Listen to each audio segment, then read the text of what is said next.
سورہ آل عمران قرآن پاک کی ترتیب کے اعتبار سے تیسری صورت ہے۔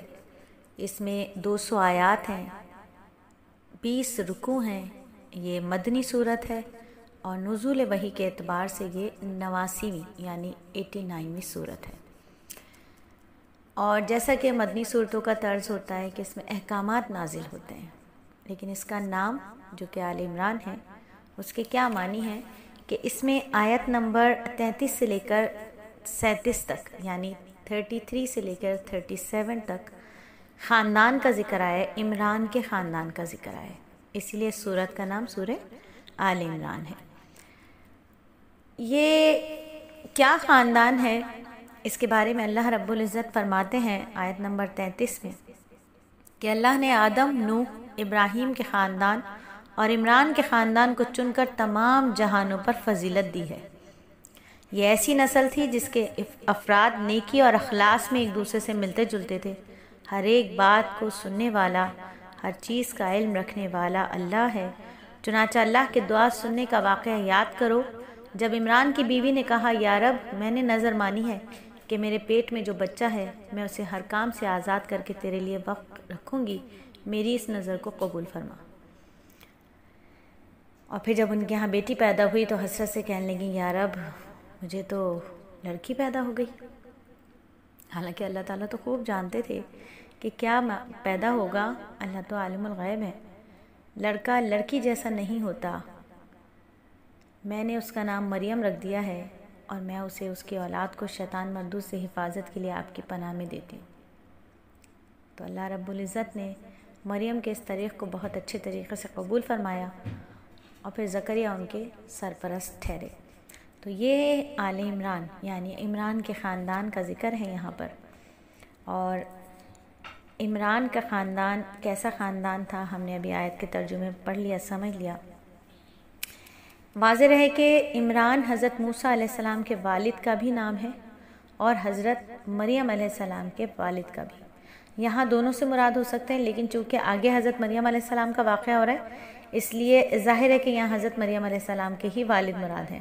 اور عمران جو تھے وہ اس وقت بیت المقدس کے امام تھے اور ان کی اہلیہ کا نام حنہ تھا، اور حضرت مریم کے علاوہ ان کی کوئی اولاد نہیں تھی، تو انہوں نے نظر مانی تھی کہ ان کا کوئی بھی اولاد ہوگی تو وہ اسے بیت المقدس کی خدمت کے لیے وقف کر دیں گے۔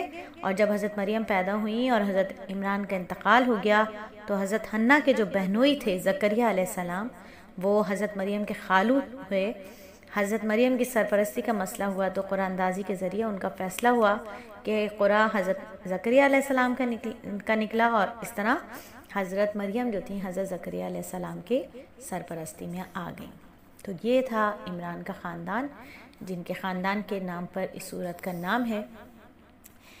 لیکن اس میں صرف اسی خاندان کا ہی تذکرہ نہیں ہے، اس تذکرے کے علاوہ بھی اس صورت میں بہت ساری چیزیں موجود ہیں، جیسا کہ اس صورت کے جو بیشتر حصے ہیں وہ اس دور میں نازل ہوئے تھے جب مسلمان مکہ مکرمہ سے ہجرت کر کے مدینہ آ گئے تھے۔ تو مگر یہاں کیا ہوا تھا کہ کفار کے ہاتھوں بھی انہیں یہاں پر بھی بہت مشکلات تھیں۔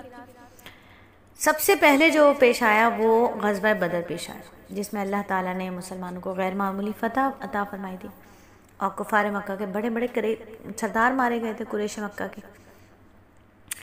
اس شکست کا بدلہ لینے کے لیے انہوں نے کیا کیا کہ انہوں نے اگلے سال پھر مدینہ منورہ پر حملہ کر دیا، اور پھر آیا غزوہ احد درپیش ہوا، جس میں مسلمانوں کو کیا ہوا، عارضی پسپائی بھی اختیار کرنا پڑی۔ تو ان دونوں غزوات کا اس صورت میں ذکر آیا اور ان سے متعلق قیمتی ہدایات عطا فرمائی اللہ رب العزت نے۔ جیسا کہ ہم سب جانتے ہیں کہ مدنی صورتیں احکامات پر مبنی ہیں، تو مدینہ منورہ اور اس کے اطراف میں یہودی بڑی تعداد میں آباد تھے۔ سورہ بقرہ میں ان کے عقائد اعمال کا بڑی تفصیل سے ذکر آیا ہے، یقیناً آپ سب نے پڑھا ہوگا، اور تھوڑا ذکر جو ہے وہ عیسائیوں کا بھی آیا ہے۔ لیکن سورہ آل عمران میں اصل جو ذکر آیا ہے نا وہ تمام کا تمام عیسائیوں کی طرف ہے، اور یہاں یہودیوں کا تھوڑا ذکر آیا ہے۔ تو عرب کے علاقے نجران میں یہودی بڑی تعداد میں آباد تھے، اور ان کا ایک وفد جو تھا وہ نبی صلی اللہ علیہ وآلہ وسلم کے پاس آیا، اور جب ہم سورہ آل عمران کا شروع کا حصہ پڑھتے ہیں تقریباً آدھی صورت انہی کے دلائل کے جواب اور حضرت عیسیٰ مسیح علیہ السلام کی صحیح حیثیت بتانے میں آئی ہے۔ اور اس صورت میں زکوٰۃ سود اور جہاد سے متعلق احکامات بھی عطا فرمائے اللہ رب العزت نے، اور سورت کے آخر میں دعوت دی گئی کہ کائنات میں پھیلی ہوئی قدرت خداوندی کی نشانیوں پر انسان کو غور کر کے اللہ کی وحدانیت پر ایمان لانا چاہیے، اور ہر حاجت کے لیے صرف اور صرف اللہ رب العزت کو ہی پکارنا چاہیے۔ سورت کی بڑی فضیلت ہے۔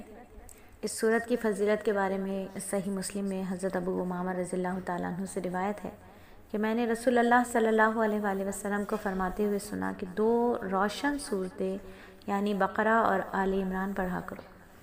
تو یہ دونوں صورتوں میں بڑی مناسبت بھی ہے، کافی درجے کی مناسبت پائی جاتی ہے۔ دونوں صورتیں جو ہیں وہ حروف مقطعات الف لام میم کے ساتھ آغاز ہوا ہے دونوں صورتوں کا، اور خود نبی صلی اللہ علیہ وآلہ وسلم نے ان دونوں صورتوں کو زہربین یعنی 2 روشن چیزیں یا شمس و قمر قرار دیا ہے۔ ان کے درمیان بھی یہ لفظی مناسبت کو ظاہر کر رہا ہے کہ شمس و قمر جیسے سورج اور چاند، ایسا کہا ان کو۔ پھر اس صورت میں اہل کتاب سے خطاب ہے، یعنی یہودی بھی اہل کتاب ہیں اور نصارہ یعنی عیسائی بھی اہل کتاب ہیں، تو اس صورت میں ان دونوں سے ہی خطاب فرمایا اللہ رب العزت نے، لیکن زیادہ بات جو ہے وہ زیادہ بات اہل نصارہ سے رہی، اصل خطاب جو ہے وہ عیسائیوں سے رہا ہے۔ آغاز جو ہے وہ آغاز میں ہم دیکھیں گے کہ اللہ رب العزت نے اس صورت میں قرآن پاک کو فرقان بھی کہا۔ فرقان کیا ہے کہ اللہ رب العزت نے قرآن کا جو ایک نام فرقان بتایا، اسی صورت میں بتایا کہ وہ فرقان وہ ہے جو حق اور باطل کے درمیان امتیاز کرنے والی کتاب ہے، اور مفسرین نے فرقان سے قرآن ہی مراد لیا ہے۔ تو اللہ رب العزت نے ایسے سارے معاملات یہاں پر بتائے کہ تمام کی تمام زبردست اقتدار کا مالک اور برائی کا بدلہ دینے والا کون ہے؟ صرف اور صرف اللہ ہے۔ اس کے کئی پس منظر ہیں صورت کے۔ جب دونوں صورتوں کی ابتدا اللہ رب العزت نے قرآن کی حقانیت سے بیان فرمائی، اور دونوں صورتوں کے اختتام پر جامع دعائیں بھی ہیں، مکمل دعائیں ہیں دونوں صورتوں کے اختتام پر، جیسے سورہ بقرہ کے اختتام پر ایک ربنا آتی ہے، اسی طرح سورہ آل عمران کے اختتام پر بھی اللہ رب العزت نے دعا سکھائی امت کو۔ پھر اس میں نجران کا ایک وفد آیا تھا، عیسائی وفد آیا تھا اللہ کے نبی صلی اللہ علیہ وآلہ وسلم سے مباہلہ کرنے کے لیے، تو اس کی پوری کی پوری ایک تفصیل ہے، اور واقعہ کچھ اس طرح ہے۔ اچھا، اس صورت کی تقریباً 80 آیات اس وقت نازل ہوئیں جب نجران کا عیسائیوں کا ایک وفد تھا جو نبی صلی اللہ علیہ وآلہ وسلم کی خدمت میں حاضر ہوا۔ اس وفد میں نصارہ کے 60 افراد شامل تھے، اور وفد کے جو شرکا تھے انہوں نے حضرت عیسیٰ کے بارے میں نبی صلی اللہ علیہ وآلہ وسلم کے ساتھ مباحثہ شروع کر دیا۔ اللہ رب العزت آیت نمبر 60 میں فرماتے ہیں کہ تمہارے پاس حضرت عیسیٰ علیہ السلام کے واقعے کا جو صحیح علم آ گیا ہے، اس کے بعد بھی جو لوگ اس معاملے میں تم سے بحث کریں تو ان سے کہہ دو کہ آؤ ہم اپنے بیٹوں کو بنائیں اور تم اپنے بیٹوں کو، اور ہم اپنی عورتوں کو اور تم اپنی عورتوں کو، اور ہم اپنے لوگوں کو اور تم اپنے لوگوں کو، پھر ہم سب مل کر اللہ کے سامنے گڑ گڑائیں، اور جھوٹے ہوں جو ان پر اللہ کی لعنت ہے۔ تو اس عمل کو جو ہے وہ کہتے ہیں مباہلہ، اور جب بحث کا کوئی فریق دلائل کو تسلیم کرنے کے بجائے ہٹ دھرمی پر تل جائے تو آخری راستہ یہ ہے کہ اسے مباہلے کی دعوت دی جاتی ہے، جس میں دونوں فریق اللہ تعالیٰ سے یہ دعا کریں کہ ہم میں سے جو جھوٹا ہو یا باطل ہو وہ ہلاک ہو جائے۔ تو جب نجران کے عیسائیوں کا ایک وفد حضرت نبی صلی اللہ علیہ وآلہ وسلم کی خدمت میں آیا، اور آپ صلی اللہ علیہ وسلم نے حضرت عیسیٰ علیہ السلام کی خدائی پر بحث کی، جس کا اطمینان بخش جواب اللہ تعالیٰ کی کتاب قرآن کریم کی طرف سے دیا گیا ہے۔ جب وہ کھلے دلائل کے باوجود گمراہی پر اصرار کرتے رہے تو اس آیت نے حضرت نبی صلی اللہ علیہ وآلہ وسلم کو حکم دیا کہ انہیں مباہلے کی دعوت دیں، تو آپ صلی اللہ علیہ وسلم نے ان کو حکم دے دیا۔ تو خود نبی صلی اللہ علیہ وآلہ وسلم نے ان کو یہ دعوت دی، اور خود اس کے لیے تیار ہو کر اپنے اہل بیت کو بھی جمع فرما لیا، لیکن عیسائیوں کا جو وفد تھا وہ مباہلے سے فرار اختیار کر لیا۔ تو یہودی کہا کرتے تھے کہ حضرت ابراہیم علیہ السلام یہودی تھے، اور عیسائی کہتے تھے کہ وہ عیسائی تھے۔ تو قرآن پاک نے بتا دیا کہ یہ دونوں مذاہب توریت اور انجیل کے نزول کے بعد وجود میں آئے تھے، جبکہ حضرت ابراہیم علیہ السلام بہت پہلے گزر چکے تھے، لہٰذا ایسی احمقانہ باتیں یہودی اور عیسائی کہا کرتے تھے۔ تو یہ مباہلہ تھا جو کہ اس صورت میں اللہ رب العزت نے اس کے بارے میں بھی بتایا۔ اس کے علاوہ اسی صورت میں آیات متشابہات بھی ہیں۔ تو متشابہات کیا؟ وہ دوسری قسم کی آیات ہوتی ہیں جن کی حقیقی اور یقینی مراد اللہ رب العزت کے سوا کسی کو معلوم نہیں ہوتی۔ اس کے بارے میں اللہ رب العزت کیا فرماتے ہیں، اور مفسرین پڑھنے والوں کو اور امت کو کیا سبق دیتے ہیں، ہمیں وہ بھی سمجھنا چاہیے، کیونکہ یہ جو اس فتنے کے دور میں ہم گزر رہے ہیں، اب یہاں پر لوگ جو ہے نا وہ ہمارے بڑے اکابرین اور مفسرین کو چھوڑ کر اپنی تحقیق شروع کر دی ہے۔ جمعہ 8 دن ہوتے ہیں قرآن پاک کو پڑھتے، اور جمعہ 8 دن ہوتے ہیں عربی زبان کو پڑھتے، اور وہ اپنی تحقیق کرنا شروع کر دیتے ہیں۔ تو ادب کا مقام یہ ہے کہ اپنے بڑوں کو، جن کا علم بہت زیادہ اللہ رب العزت نے انہیں علم عطا فرمایا، ان کو پکڑ کے چلنا چاہیے، ان سے سیکھ کر چلنا چاہیے۔ تو اس لیے بہت ضروری ہے کہ اپنے اکابرین کو بالکل اکابرین سے جڑ کر چلنا چاہیے، اپنے بڑوں کی مان کر چلنا چاہیے۔ یہ فتنے کا بہت خطرناک دور ہے۔ تو آیات متشابہات جو ہوتی ہیں ان میں نہیں پڑھنا چاہیے، اپنی طرف سے ترجمہ معنی نہیں نکالنے چاہیے، اور یہی حکم اللہ تعالیٰ نے بھی فرمایا ہے۔ تو ایک تو ہوتی ہیں آیات محکمات، ٹھیک ہے، ان کے غلط استدلال کا جواب دیتے ہوئے اللہ تعالیٰ نے فرمایا کہ اللہ کے کلام کو 2 قسم کی آیات ہیں اللہ کے کلام میں۔ وہ بعض آیات وہ ہیں جو اپنی مراد پر دلالت کرنے میں بالکل واضح ہوتی ہیں، ایسی آیات کو محکمات کہا جاتا ہے، اور قرآن کریم کا غالب حصہ، زیادہ تر حصہ انہی آیات پر مشتمل ہے۔ لیکن کچھ آیاتیں ہوتی ہیں وہ ہوتی ہیں آیات متشابہات، ٹھیک ہے۔ تو یہ جو دوسری قسم کی آیات ہیں یہ وہ ہیں جن کی حقیقی اور یقینی مراد اللہ کے سوا کسی کو معلوم نہیں ہوتی، ٹھیک ہے، جن میں کسی بھی وجہ سے اشتباہ پایا جاتا ہے، ایسی آیات کو متشابہات کہتے ہیں۔ دیکھیں جو حق کے تلاشی ہوتے ہیں نا، حق کے متلاشی ہوتے ہیں، وہ حق کی متلاشی ہوتے ہیں، وہ ہمیشہ محکمات کی پیروی کرتے ہیں، جو حکم دیا گیا تھا اس کے اوپر چلتے ہیں، دل میں ذرا سی بھی کجی یا دماغ میں فطور نہیں لاتے۔ لیکن جن کے دماغ میں فطور ہوتا ہے، جن کے دل میں خرابی ہوتی ہے، کجی ہوتی ہے، وہ متشابہات کی غلط سلط تعویلیں پیش کرتے ہیں اور ان کی مراد تک پہنچنے کی کوشش میں لگے رہتے ہیں۔ تو یاد رکھنا چاہیے کہ آیات کو سمجھنے کے لیے پہلے اس حقیقت کا احساس ضروری ہوتا ہے۔ دیکھیں کائنات کی بے شمار چیزیں ایسی ہیں جو انسان کی سمجھ سے بالاتر ہوتی ہیں۔ اللہ تعالیٰ کا وجود ہے، اس کی وحدانیت تو ایک ایسی حقیقت ہے جو ہر انسان اپنی عقل سے معلوم کر سکتا ہے، لیکن اس کی ذات اور صفات کی تفصیلات انسان کی محدود عقل میں آ ہی نہیں سکتی۔ کوئی سمجھ سکتا ہے اللہ تعالیٰ کی حکمتوں کو، کوئی جان سکتا ہے اللہ تعالیٰ کے ہر کام کو پہچان سکتا ہے، کوئی بھی نہیں پہچان سکتا۔ عقل ایک مقام پر جا کر بالکل معاف ہو جاتی کہ نہیں، اس سے آگے ہم نہیں سوچ سکتے، اس سے آگے ہم نہیں جا سکتے۔ تو قرآن کریم نے جہاں اللہ تعالیٰ کی ان صفات کا ذکر فرمایا، ٹھیک ہے، اگر کوئی شخص ان صفات کی حقیقت اور اس کی فلسفیانہ کھوج میں پڑ جائے تو حیرانگی یا گمراہی کے سوا اس کے پاس کچھ بھی نہیں آئے گا۔ ایک بیتوکا سوال کرے پہ اللہ نے دنیا بنائی، دنیا کو اللہ نے بنایا، اللہ نے دنیا بنائی، اللہ کو کس نے بنایا، اللہ کو کس نے بنایا، پھر اس کو کس نے بنایا، پھر اس کو کس نے بنایا؟ ایک بیتوکی بات ہے، حیرانی کے علاوہ کچھ بھی نہیں آئے گا ہاتھ، اور کیا ہوگا؟ دماغ ہی خراب ہو جائے گا انسان کا۔ ایسا انسان جو اللہ کی حکمتوں کے آگے سر نہیں جھکاتا، اپنی سوچوں کے آگے سر جھکاتا ہے، وہ سوائے گمراہی کے اس کو کچھ نہیں ملتا۔ اب اس کا کیا ہوگا؟ جیسے کہ اللہ تعالیٰ نے قرآن پاک میں کئی مقامات پر فرمایا کہ اللہ تعالیٰ کا ایک عرش ہے، وہ اس عرش پر مستوی ہے۔ اب وہ عرش کیسا ہے؟ یہ کیا بات ہوئی؟ وہ عرش کیسا ہے؟ اللہ تعالیٰ وہاں کیسے بیٹھے ہیں، کیسے کھڑے ہیں، کیسے بیٹھے ہیں؟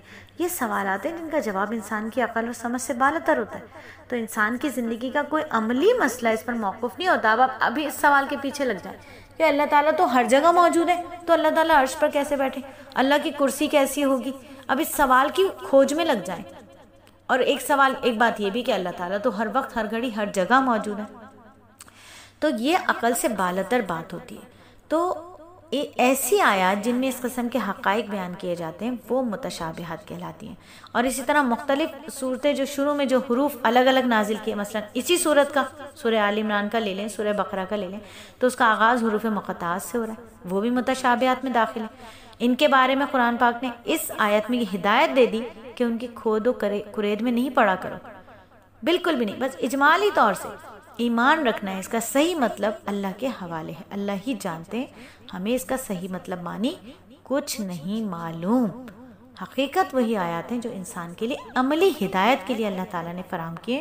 ان آیات کو آیات محکم کہتے ہیں اور مومن کو انہی پر توجہ دینی چاہیے۔ متشابہات کے بارے میں کھوج نہیں کرنی چاہیے، ٹھیک ہے، متشابہات کے بارے میں کھوج نہیں کرنی چاہیے۔ اور اس فتنے کے دور میں مستند علماء اکرام، مستند دینی مدارس، مستند کتب کا مطالعہ کرنا چاہیے، مستند مدارس سے جڑنا چاہیے، مستند علماء اکرام سے جڑنا چاہیے۔ نئے لوگ جو آ جاتے ہیں اٹھ کر اور تفاسیر بیان کرتے ہیں، ان سے بالکل نہیں سیکھنا سمجھنا چاہیے۔ وہ تفاسیر پڑھیں، سنیں، سمجھیں، سیکھیں جو کسی مستند ادارے سے، جو مستند تفاسیر پڑھا رہے ہوں ان سے پڑھیں۔ اب ہمارا جہاں تک تعلق ہے تو اللہ کا فضل و کرم ہے، اللہ کا شکر ہے، احسان ہے کہ ہم ایک بڑے ادارے، ہمارے ادارے S Ali on line academy میں میکسیمم جو اساتذہ اکرام ہیں، جو مفتیاں ہیں ہماری، جو عالمات ہیں ہماری، ماشاءاللہ وہ جامعہ بنوریہ عالمیہ سے ماشاءاللہ پڑھی ہوئی ہیں، فاضلات ہیں وہاں کی۔ اور اسی طرح ہمارے اساتذہ اکرام جو ہیں وہ دارالعلوم کراچی سے فاضل ہیں، اسی طرح ہمارے اساتذہ جو ہیں وہ بنوری ٹاؤن سے فاضل ہیں، احسن العلوم سے فاضل ہیں، اور ادارہ انہی کی سرپرستی میں، انہی کے بتائے ہوئے طریقوں پر کام کرتا ہے۔ اللہ رب العزت مجھے اور آپ کو ہمیشہ اپنے بڑوں سے پوچھ کر چلنے کی توفیق عطا فرمائے اور بڑوں کی مان کر چلنے کی توفیق عطا فرمائے۔ اللہ رب العزت ہمیں علماء حق سے جوڑے رکھے، علماء سود سے ہمیں بچائے۔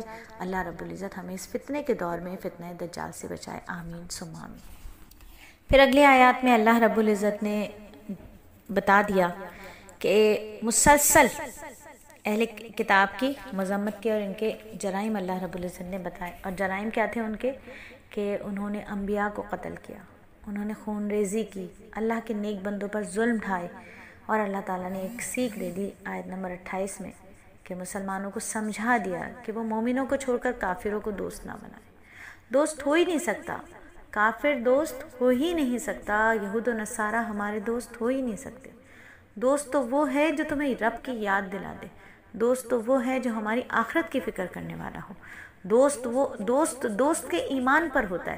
اس لیے اللہ رب العزت نے فرمایا کہ کافر تمہارے دوست ہو ہی نہیں سکتے، تو مومنوں کو دوست بناؤ۔ مومنوں کو چھوڑ کر اگر کافر کو دوست بناؤ گے تو وہ تمہارے دوست نہیں ہے۔ کافر مسلمان کے ساتھ کبھی بھی مخلص نہیں ہوتا۔ کفر اور اسلام کے درمیان کوئی رشتہ ناتا ہے ہی نہیں۔ کافر کبھی بھی مسلمان کے ساتھ مخلص نہیں ہو سکتا۔ اس کے بعد اگلی آیات میں اللہ رب العزت نے 3 عبرت آموز واقعات، 3 عبرت آموز قصے بیان کرتی ہے سورہ آل عمران۔ یہ تینوں قصے خوارق عادت کے قبیل سے، تینوں اللہ کی عظیم قدرت پر دلالت کرتے ہیں۔ بدترین گمراہی کیا؟ پہلا قصہ حضرت مریم علیہ السلام کی ولادت کا ہے، حضرت عیسیٰ علیہ السلام کی ولادت جو کہ حضرت مریم علیہ السلام سے ہوئی تھی، جنہیں عیسائیوں نے اللہ تعالیٰ کی زوجہ قرار دے دیا اور ان کے بیٹے کو اللہ کا بیٹا قرار دے دیا۔ یہ بدترین گمراہی کا شکار ہو گئے، بدترین گمراہی کا شکار ہو گئے۔ مریم علیہ السلام کے جو والد تھے، جیسا کہ ہم نے ابھی تعارف میں بتایا کہ وہ ایک نیک بندے تھے اللہ کے، اور مریم علیہ السلام کی جو والدہ تھی حنا بنت حنا بنت فاقوس، یہ پاک کردار اور پاک عورت تھی۔ ان کے ہاں جب تک بچے نہیں ہوئے تھے تو انہوں نے دعا مانگی تھی، منت مانی، اور وہ اولاد ہو گئی۔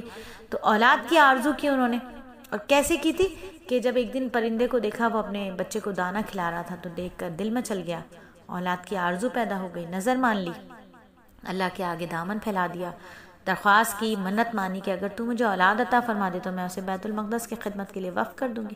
اور مریم علیہ السلام کی پیدائش ہو گئی، اللہ تعالیٰ نے ان کی دعا قبول کی، ایک بیٹی پیدا ہو گئی۔ اور وقت کا دستور یہ تھا کہ بیت المقدس کی خدمت کے لیے لڑکوں کو قبول کیا جاتا تھا، لڑکیوں کو قبول نہیں کیا جاتا تھا۔ اب ہوا یہ کہ جب یہ حضرت مریم پیدا ہوئیں اور ان کے ابو کا انتقال بھی ہو گیا، ان کے والد کا، تو پھر انہوں نے کیا کیا کہ ان کی سرپرستی حضرت زکریا علیہ السلام کی کفالت میں آ گئی۔ اب جب یہ چلی گئیں بیت المقدس کی خدمت کے لیے تو دیکھا کہ بچی تو بڑی کرامت والی تھی کہ بچی بے موسم کا پھل کھا رہی ہے۔ تو ایک دن ان سے پوچھا کہ یہ بے موسم کے پھل تمہارے پاس کہاں سے آتے ہیں؟ تو جواب دیا کہ اللہ کے یہاں سے آتا ہے، بے شک اللہ جسے چاہتا ہے بے حساب رزق دیتا ہے۔ تو زکریا علیہ السلام جو تھے وہ بچی کا معصوم اور ایمانی جواب سن کر بڑے حیران ہو گئے، تو ان کے دل میں بھی یہ خواہش جاگی کہ جب مریم کے پاس بے موسم کے پھل آ سکتے ہیں تو میں تو بوڑھا ہوں، میری عمر 100 سال سے تجاوز کر گئی ہے، میری بیوی بھی بوڑھی ہو گئی ہے اور بانجھ بھی ہے، تو ظاہری اسباب کی مخالفت ہے، ظاہری اسباب کی مخالفت کے باوجود انتہائی عاجزی کے ساتھ اپنے رب سے دعا کی کہ اللہ مجھے خصوصی عنایت سے نیک اولاد عطا فرما دے، بے شک تو ہی دعاؤں کو قبول کرنے والا ہے۔ اور اللہ نے پھر کیا دی، ان کو خوشخبری دی، بیٹے کی خوشخبری دی، اور خوشخبری کیا دی کہ اے زکریا، ہم نے آپ کی دعا قبول فرما لی، اور ایک بیٹے کی خوشخبری دی، یحییٰ کی خوشخبری دی جو 4 صفات کا حامل ہوگا۔ پھر اللہ رب العزت نے حضرت زکریا کو بیٹے کی خوشخبری دی، اور اللہ نے یہ بھی بتایا کہ وہ 4 صفات کے حامل ہوں گے۔ وہ کلمت اللہ یعنی حضرت عیسیٰ علیہ السلام کی تصدیق کرے گا اور آپ پر ایمان لائے گا۔ وہ یحییٰ جو حضرت زکریا علیہ السلام کے بیٹے ہوں گے، وہ علم و تقوی اور زہد و عبادت میں سعادت کے مقام پر فائز ہوں گے، اور وہی انتہائی پاکیزہ ہوں گے، وہ بہت پاکیزہ ہوں گے، قوت اور قدرت کے باوجود عورتوں کے قریب نہیں جائیں گے، اور وہ انبیاء اور صلحاء کی جماعت کے ایک فرد ہوں گے۔ تیسرا عبرت آموز واقعہ جو ہے وہ حضرت عیسیٰ علیہ السلام کی ولادت کا ہے، بڑا ہی عجیب سا ہے، یعنی حضرت مریم اور حضرت یحییٰ علیہ السلام کا قصہ اس اعتبار سے عجیب اور قدرت الہیہ کا نمونہ ہے کہ ان کے والدین بڑھاپے کی دہلیز میں قدم رکھ چکے تھے حضرت یحییٰ علیہ السلام کے، اور حضرت عیسیٰ علیہ السلام کی پیدائش کا واقعہ تو عجیب ترین واقعہ ہے، عجیب ترین، کیونکہ آپ کی ولادت والد کے بغیر ہوئی، سراسر معجزانہ طریقے پر ہوئی ہے۔ تو حضرت مریم کو بیٹے کی بشارت ہوئی، جب فرشتوں نے حضرت مریم کو بیٹے کی ولادت کی خبر دی تو انہوں نے بڑے تعجب سے کہا تھا، میرے ہاں بچہ کیسے پیدا ہوگا، حالانکہ مجھے کسی انسان نے ہاتھ تک نہیں لگایا۔ کن فیکن، کن فیکن، اللہ کی طرف سے جواب دیا گیا کہ اسی طرح ہو جائے گا، کیونکہ اللہ تعالیٰ جو چاہتا ہے پیدا کر دیتا ہے۔ جب وہ کسی کام کے ارادہ کرنے کا فیصلہ کر لیتا ہے تو اس سے کہتا ہے ہو جا، بس وہ ہو جاتا ہے، یہ ہے میرا رب۔ اور پھر یہود کا تذکرہ ہے، جب سیدنا عیسیٰ علیہ السلام کو اللہ تعالیٰ نے مختلف معجزات دیے، لیکن ان معجزات کو دیکھ لینے کے باوجود بھی یہودی ایمان نہیں لا رہے تھے، ایمان قبول کرنے کی سعادت ان کو حاصل ہی نہیں ہو رہی تھی، تو یہود نے کیا کیا، حضرت عیسیٰ علیہ السلام کو قتل کرنے کا ارادہ کر لیا۔ انہوں نے حضرت عیسیٰ علیہ السلام کو قتل کرنے کا پکا عزم کر لیا، اور دوسری طرف اللہ رب العزت نے ان کو بچانے کی تدبیر کر لی، اور پھر سب نے دیکھ لیا کہ اللہ ہی کی غالب رہی تدبیر، کیونکہ اللہ تعالیٰ فرماتے ہیں انہوں نے بھی تدبیر کی اور اللہ نے بھی تدبیر کی، اور اللہ سب تدابیر کرنے والوں سے اچھا ہے۔ یہود کا دعویٰ یہ ہے کہ ہم نے عیسیٰ علیہ السلام کو معاذ اللہ سولی دے کر قتل کر دیا، جبکہ نصارہ کا کہنا یہ ہے کہ عیسائی کہتے ہیں کہ انہیں سولی دے کر قبر میں دفن کر دیا گیا تھا، لیکن 3 دن تک وہیں رہے، پھر قبر پھٹی اور وہ آسمانوں پر چلے گئے، وہاں رب کے عرش پر تشریف فرما ہو گئے۔ ہندوستانی جعلی نبی، ایک ہندوستانی جعلی نبی ہے، آپ سب جانتے ہیں اس کا نام، اس جعلی نبی کا نام۔ وہ کون ہے جعلی نبی؟ وہ جعلی نبی کہتا ہے کہ اس نے نبوت کا دعویٰ کیا ہوا ہے نا، کون ہے وہ؟ مرزا غلام قادیانی۔ وہ کہتا ہے کہ حضرت عیسیٰ علیہ السلام جو تھے وہ سولی پر لٹکے تھے، تو سولی پر زخمی ہو گئے تھے، آپ کو مردہ سمجھ کر قبر میں دفن کر دیا گیا، اور پھر حضرت عیسیٰ علیہ السلام کے شاگردوں نے آپ کا علاج کیا، جس سے آپ تندرست ہو گئے، پھر آپ ہجرت کر کے کشمیر چلے گئے، اور وہیں حضرت عیسیٰ کا انتقال ہو گیا۔ جبکہ قرآن کہتا ہے، ان تمام دعووں کے برعکس قرآن کہتا ہے، جس پر الحمدللہ اہل سنت والجماعت کا متفقہ عقیدہ ہے، کہ آپ علیہ السلام کو زندہ آسمانوں پر اٹھا لیا گیا، آپ قیامت کے قریب آسمان سے اتریں گے، پھر اپنی زندگی پوری فرما کر طبعی موت مریں گے۔ اور سورہ آل عمران میں ہی اللہ تعالیٰ فرماتے ہیں، جس وقت اللہ نے فرمایا میں تجھے اسی وقت موت دوں گا جو وقت موت کے لیے مقرر ہے، فی الحال میں آپ کو اپنی طرف اٹھا لیتا ہوں، اور میں تجھے کافروں کے الزام سے پاک کیے دیتا ہوں، تیری اتباع کرنے والوں کو قیامت کے دن تک کافروں پر غالب کر دوں گا۔ یہ اللہ تعالیٰ نے سورت کی آیت نمبر 55 میں ارشاد فرمایا۔ جب مباہلے کی دعوت تھی اور اس سے عیسائی فرار ہو گئے تھے، تو سورہ آل عمران میں تمام اہل کتاب کو، خواہ وہ یہودی ہوں، نصارہ ہوں، تو ان کو ایک کلمے پر متفق ہونے کی دعوت دیتی ہے سورہ آل عمران، جس کی تلقین تمام انبیاء نے کی، کہ جس کی تعلیم چاروں کتابوں سمیت تمام آسمانی صحیفوں میں دی گئی، کہ وہ کیا تعلیم ہے کہ توحید کا کلمہ پڑھ لیں، ہم اللہ کے سوا کسی کی عبادت نہ کریں گے، لا الہ الا اللہ، نہیں کوئی معبود اللہ کے سوا۔ انبیاء سے عہد ہو رہا ہے، یہود و نصارہ کی بدعملیوں، بددیانتیوں، ان کے جھوٹ اور افتراء کو بیان کرنے کے بعد سورہ آل عمران بتاتی ہے کہ اللہ تعالیٰ نے تمام انبیاء سے ایک عہد لیا کہ اگر ان کی موجودگی میں خاتم الانبیاء حضرت محمد مصطفیٰ صلی اللہ علیہ وآلہ وسلم تشریف لائے تو آپ سب ان پر ایمان لے کر آؤ گے، اگر ان کی موجودگی میں نہ آئے تو پھر وہ تمہارے امتی اور تمہارے ماننے والے ان پر ایمان لانے کے پابند ہوں گے۔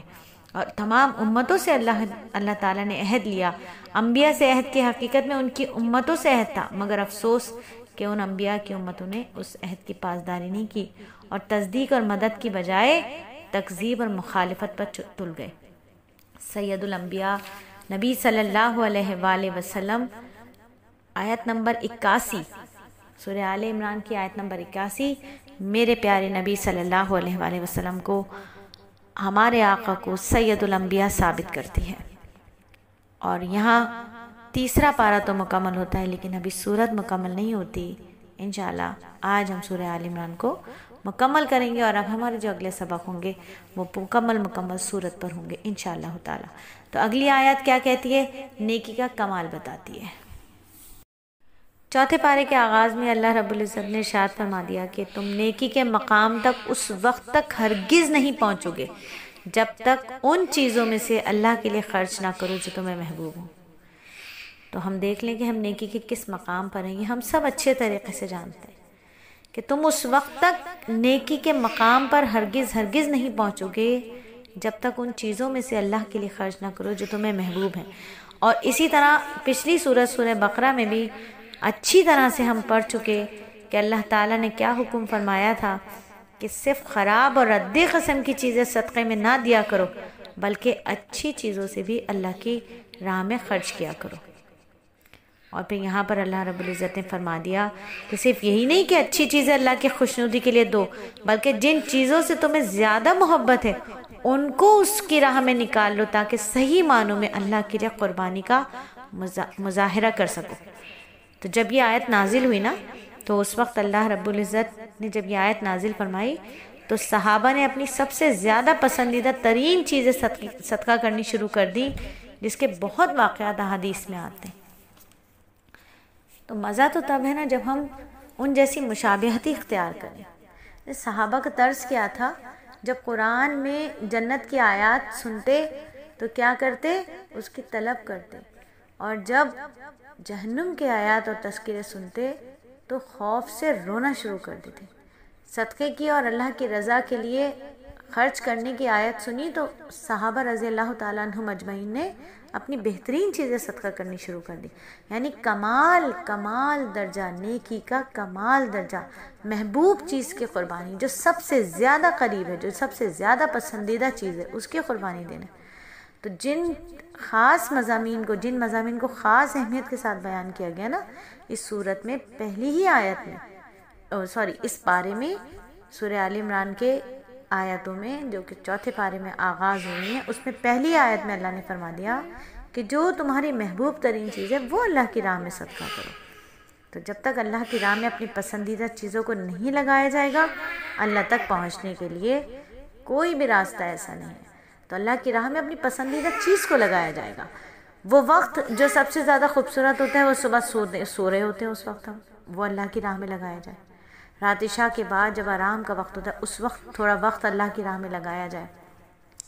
اپنے جوڑوں میں جو سب سے خوبصورت اور بہت زیادہ دل کے قریب ہوتا ہے، اگر پہن چکے ہیں، نمازیں اس سے پڑھ چکے ہیں، تو وہ قیمتی ترین جوڑا کسی کو ہدیہ کیا جائے اللہ کی راہ میں، اس کو جو اللہ کے قریب ہو جو بندی، لیکن اس کے پاس میسر نہیں ہے، اس کو دیا جائے، ہدیہ کیا جائے۔ آج ہمارے ہدیات جو ہوتے ہیں وہ اپنے اپنے لیول تک ہوتے ہیں۔ اگر امیر ہے کوئی تو اس کو اس کی امارت کے حساب سے تحفہ دیا جائے گا، اگر کوئی غریب ہے تو اس کو اس کی غربت کے حساب سے دیا جائے گا۔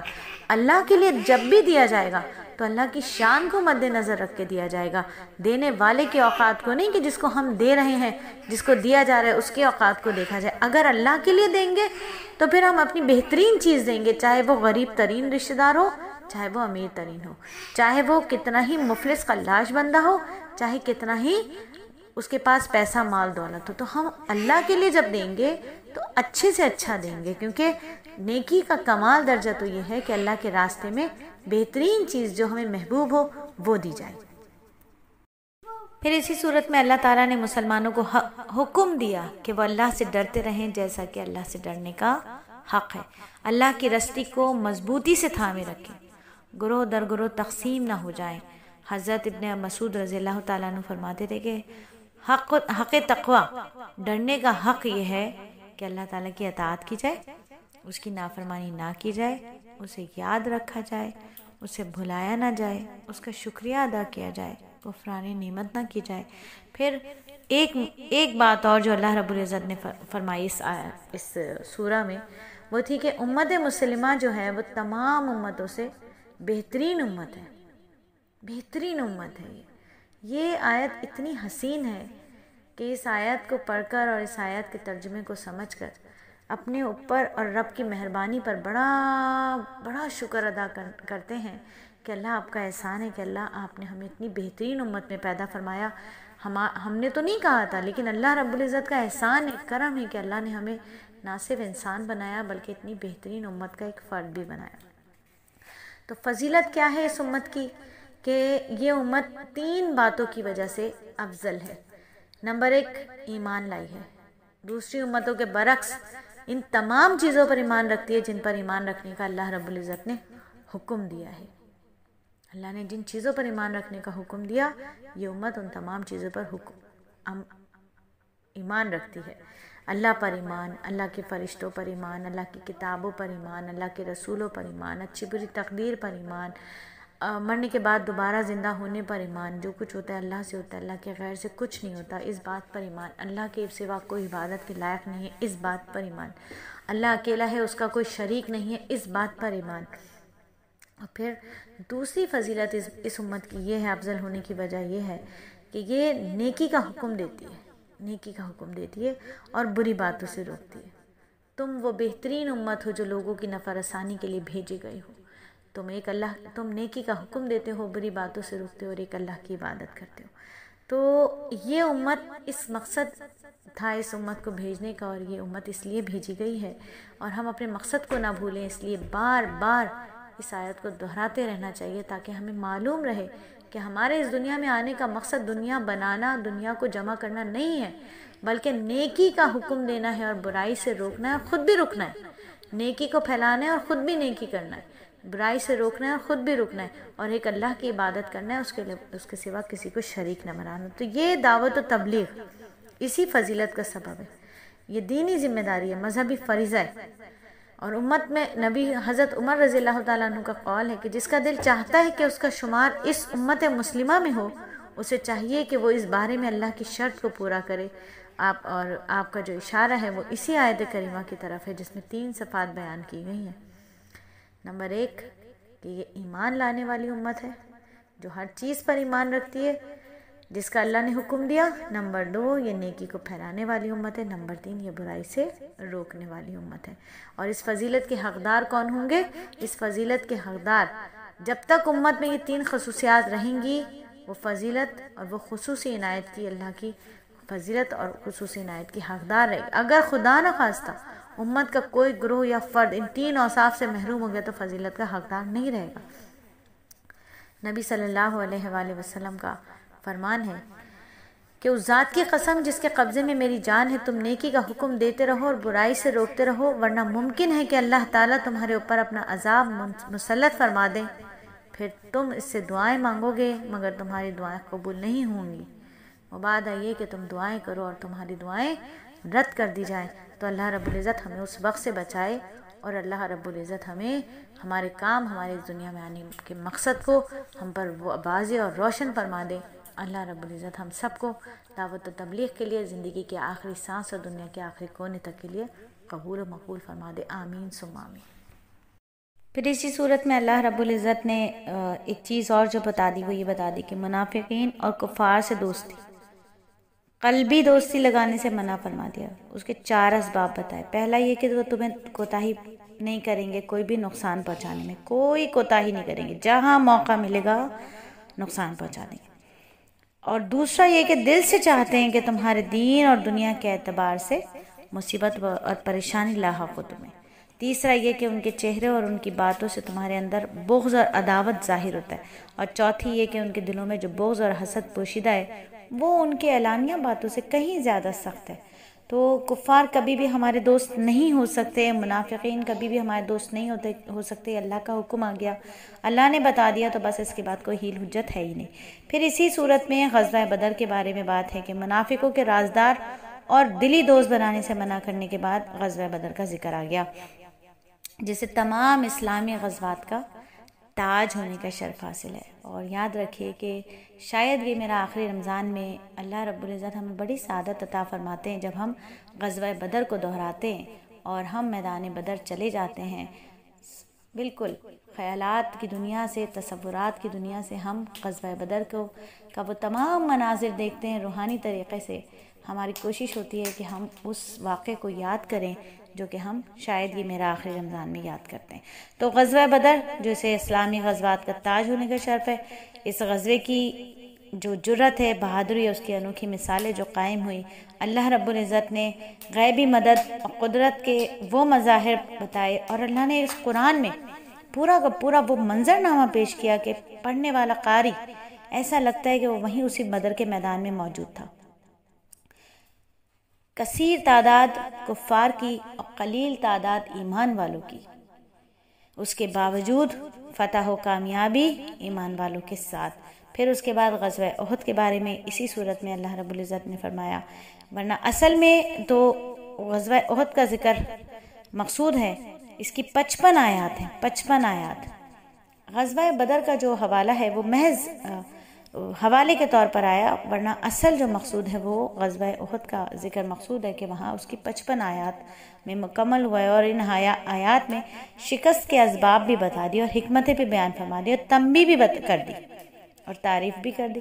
شکست کا بدلہ کہ دین اسلام سے، اسلامی تاریخ سے معمولی شدت رکھنے والا ہر شخص جانتا ہے کہ غزوہ بدر میں قریش ذلت سے دوچار ہوئے تھے۔ پھر جو انہوں نے بدلہ لینے کے لیے دوبارہ چڑھائی کی 3 شوال میں مدینہ منورہ پر، تو قریش کا لشکر جو تھا وہ 3000 جنگجوؤں پر مشتمل تھا، 200 گھڑ سوار تھے، 700 زرہ پوش، 3000 اونٹ، 500 عورتیں بھی ان میں شامل تھیں۔ اور قریش کے 3000 کے لشکر کے مقابلے میں مسلمانوں کی تعداد صرف 700 تھی۔ پھر جبل رمات پر حضور صلی اللہ علیہ وآلہ وسلم نے عبداللہ بن جبیر کی قیادت میں 50 تیر اندازوں کا جو دستہ عقب کی پہاڑی پر متعین فرمایا، وہ اس کو جبل رمات کے نام سے یاد کیا جاتا ہے۔ پھر آپ نے ہدایت دی تھی کہ شکست ہو یا فتح ہو، یہاں سے ہلنا نہیں، اور یہ بھی دیکھ لو اگر کہ پرندے تمہاری لاشیں نوچ رہے تب بھی یہاں سے نہیں ہلنا۔ لیکن پھر جب جنگ کا آغاز ہوا اور سپہ سالار اعظم نبی صلی اللہ علیہ وآلہ وسلم نے اسلامی مجاہدین کو میدان میں اس طرح پھیلا دیا کہ قریبی لشکر جو تھے وہ دو بدو مقابلہ کرنے پہ مجبور ہو گئے، اور اس کے لیے اپنے سواروں کو بھی استعمال کرنا ممکن نہ رہا۔ وہ تمام کا تمام نقشہ اللہ رب العزت نے اس صورت میں ہمیں دکھایا۔ پھر پانسا پلٹتا ہے، قریشی لشکر جو ہے، قریشی لشکر کی شکست دیکھ کر جبل رمات کے تیر انداز جو ہوتے ہیں وہ جگہ چھوڑ دیتے ہیں۔ 10 مجاہدین کے سوا سب مال غنیمت جمع کرنے میں مشغول ہو گئے، اور خالد بن ولید جو کہ اب عقب سے حملہ کرنے میں ناکام رہے تھے، انہیں سنہری موقع ہاتھ آ گیا۔ انہوں نے جبل رمات پر موجود تیر اندازوں کو رون دیا، حملہ کیا، اور اسلامی فوج شدید حملے سے غافل تھی بیچاری۔ کیا ہوا؟ نقصان ہوا، شدید نقصان ہوا۔ جب بھاگے تو قریشی پیادے جو تھے انہوں نے سپاہیوں کو حملے کی خبر ملی اور وہ پلٹ کر آ گئے، اور اس طرح اس جنگ میں جو مسلمانوں کی فتح والی جنگ تھی وہ شکست ہو گئی ان کو۔ پھر جانی نقصان ہوا، لڑائی میں 22 مشرک قتل ہوئے، جبکہ دوسری طرف 70 صحابہ شہید ہو گئے۔ سید الشہداء حضرت حمزہ رضی اللہ تعالیٰ عنہ بھی اس میں شامل تھے۔ ادھوری فتح پر ہی شادمان ہو گئے۔ قریشی لشکر جو تھے اس پوزیشن میں تھے کہ اگر اللہ ان کے دلوں کو نہ پھیر نہ دیتا تو اسلامی لشکر کا خاتمہ ممکن۔ بالکل خاتمہ مکمل خاتمہ ہو سکتا تھا، لیکن موقع ملنے کے باوجود ادھوری فتح پر اکتفا کیا اور مکہ لوٹتے ہوئے نظر آئے۔ پھر منافقین کی شرانگیزی ہے، اس کے بارے میں بتایا کہ جو فتنے فساد کا کوئی بھی موقع اپنے ہاتھوں سے نہیں جانے دیتے۔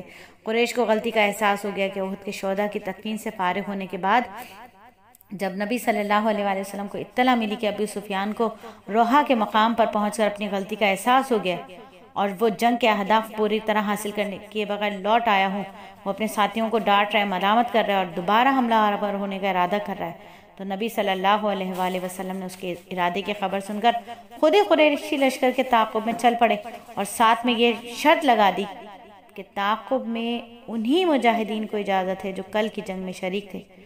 تو آپ اندازہ کیجئے کہ صحابہ کے ایمان اور یقین کا عزم اور وفا کا ابھی 70 شہداء کو دفن کر کے فارغ ہوئے ہیں، زخموں اور تھکاوٹ سے نڈھال ہیں، لیکن اپنے محبوب کی دعوت پر لبیک کہا اور انتہائی تیزی کے ساتھ مدینے سے 8 میل دور حمراء الاسد کے مقام پر پہنچ گئے۔ اور قریش جو تھے وہ واپس آ رہے تھے، اللہ تعالیٰ نے قریش مشرکین کے دل میں رعب ڈال دیا اور تیزی سے مدینے کی طرف سے کوچ کر گئے۔ پھر غزوہ حمراء الاسد نام کی مناسبت سے ہوا۔